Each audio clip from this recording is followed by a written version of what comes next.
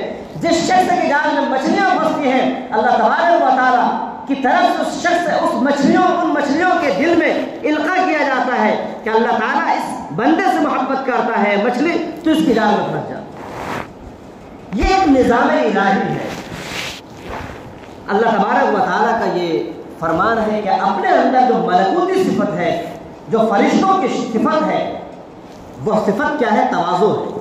وہ صفت کیا ہے؟ خاکساری ہے۔ وہ صفت کیا ہے؟ امانتداری ہے۔ وہ صفت کیا ہے؟ آپ کی ذات سے کسی کو تکلیف نہیں پہنچنی چاہیے۔ وہ صفت کیا ہے؟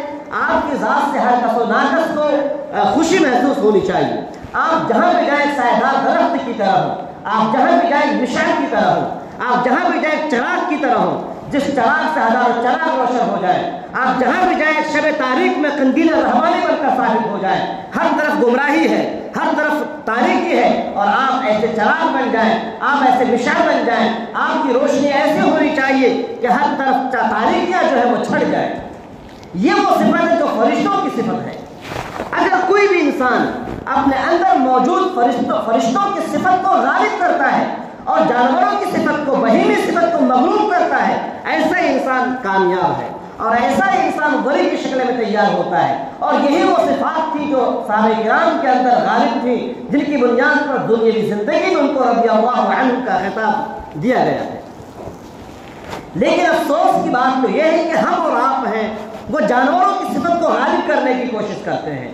جھوٹ، چغلی، چغلخوری، دوسروں کو ایذا پہنچانا، دوسروں کو تکلیف پہنچانا، اور مختلف طرح کے لغویات، مختلف طرح کے ملہیات، مختلف طرح کے وہ امور منکرہ جن سے بچنے کی زبردست طریقے سے تاکید کی گئی ہے، ان امور کے ہم شکار اور مرتکب ہوا کرتے ہیں، جس کی وجہ یہ ہوتی ہے کہ ہمارے اندر کے جانوروں کی صفت غالب ہوتی ہے، اور ایک وقت آتا ہے کہ ہم بھی فرعون کی شکل میں ابھرتے ہیں، ہم بھی حامان کی شکل میں ابھرتے ہیں، اور ہم بھی قارون کی شکل میں ابھرتے ہیں۔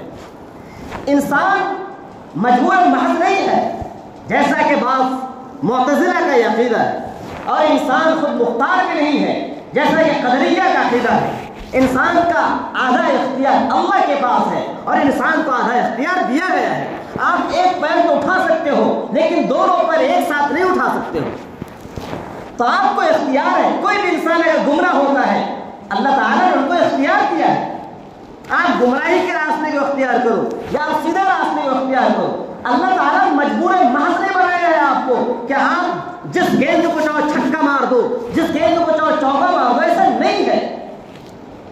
لہٰذا لوگوں، اگر ہمارے اخلاق اچھے ہوں گے، ہمارے خدمات اچھے ہوں گے، دینی خدمات، علمی خدمات، فکری خدمات اچھے ہوں گے، تو یاد رہے ہم مر جائیں گے، ہماری رحلت ہو جائے گی، ہمارا انتقال مکانی ہو جائے گا، انتقال زمانی ہو جائے گا، لیکن ہمارے وہ تابناک کارنامے، ہمارے وہ درخشندہ و تابندہ وہ خدمات قیامت تک باقی رہیں گے، سنہرے حروف میں وہ لکھے رہیں گے، اور ہماری نسلیں جو آئیں گی، نسلوں کے بعد جو نسلیں آئیں گی قیامت تک، وہ ہمیں یاد کریں گی۔ انتخاب چلا گیا،